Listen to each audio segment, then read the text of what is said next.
Ça a commencé là, tu filmes? Oui, Très bien, on y va. alors bonjour. Bonjour. Vous êtes. Alors, je m'appelle Thierry Lebouc, je suis le dirigeant de la société Green Spector. D'accord. Du coup, nous, on est une équipe de jeunes étudiants qui travaillons sur l'éco-conception logicielle. Et par nos recherches, on a réussi à trouver votre entreprise. Du coup, on est venu là pour vous poser quelques questions sur les idées pratiques de l'éco-conception logicielle, les théoriques et pratiques, les enjeux économiques, écologiques, politiques, et les problématiques, s'il y a des lobbying aussi, pour améliorer notre sujet de controverse.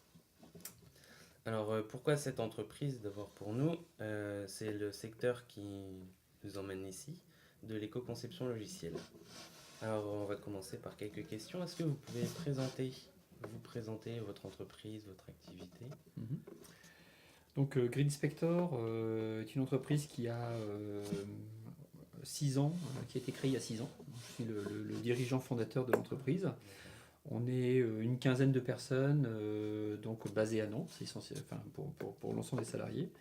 Euh, on a été créé sur les bases de travailler sur, je dirais, la RSE et le Green IT à l'origine, le conseil en RSE et en Green IT, et mis beaucoup de R&D dans un projet qui porte sur l'éco-conception des logiciels. Comment on améliore l'efficience énergie-ressources des applications mobiles, utilisatrices en général, pour permettre des gains ressources, des gains divers et variés, performance, productivité, usage, des gains financiers, durabilité du matériel qui embarque un logiciel, etc. etc.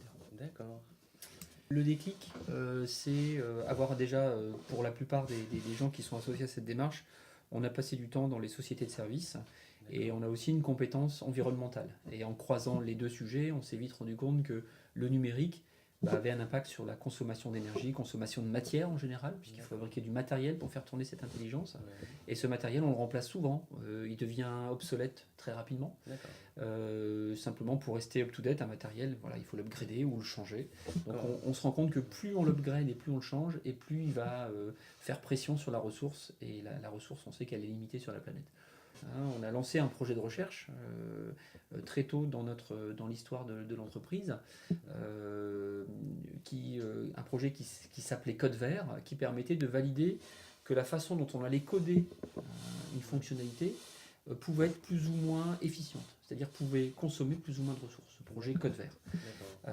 On a identifié un référentiel d'à peu près 150 bonnes pratiques ou mauvaises pratiques et on les a comparées. Pour finir, puisque vous citiez l'ADEME, on a créé un petit outil avec l'ADEME. Alors, Green Spector n'est qu'une brique embarquée dans ce projet, hein, c'est le projet Web Energy Archive. .com qui permet de mesurer la consommation énergétique de son site web, de sa homepage. Pour ça. On restera sur la homepage parce que ça a une valeur de sensibilisation. Oui. On n'ira pas dans toutes les pages parce que puis surtout que c'est un outil gratuit, ouvert, open source aussi, sur lequel il n'y a pas une société derrière, c'est une association qui est derrière, c'est du bénévolat. Et donc on a peu de moyens, donc en termes de serveurs, on est obligé bien sûr de limiter aussi ce qu'on peut faire.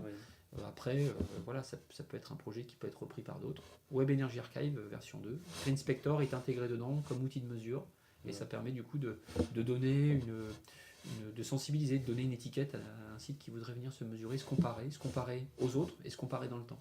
D'accord. Moi j'aurais tendance à dire que faire attention à ça, c'est un atout. C'est pas un prérequis dans les écoles. Par contre, il y a des écoles qui peuvent se démarquer.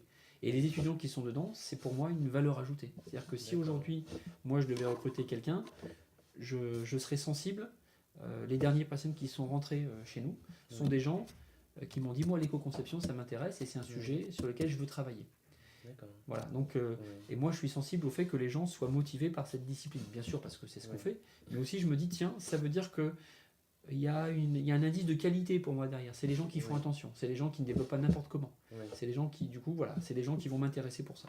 D'accord. Voilà, donc après, qu'est-ce que je dirais aux développeurs et aux futurs développeurs dans l'entreprise, c'est ayez ce bagage finalement dans dans votre CV, en tout cas expérimenter ce genre de sujet. Oui. Il y a plein de manières d'expérimenter, il y a des outils divers et variés.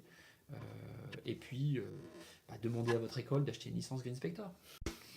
Merci beaucoup, Sylvain, Je vous en prie. d'avoir pris le temps de répondre à toutes ces questions. Et puis à une prochaine fois. Merci à vous. Et bon courage pour la suite. Merci.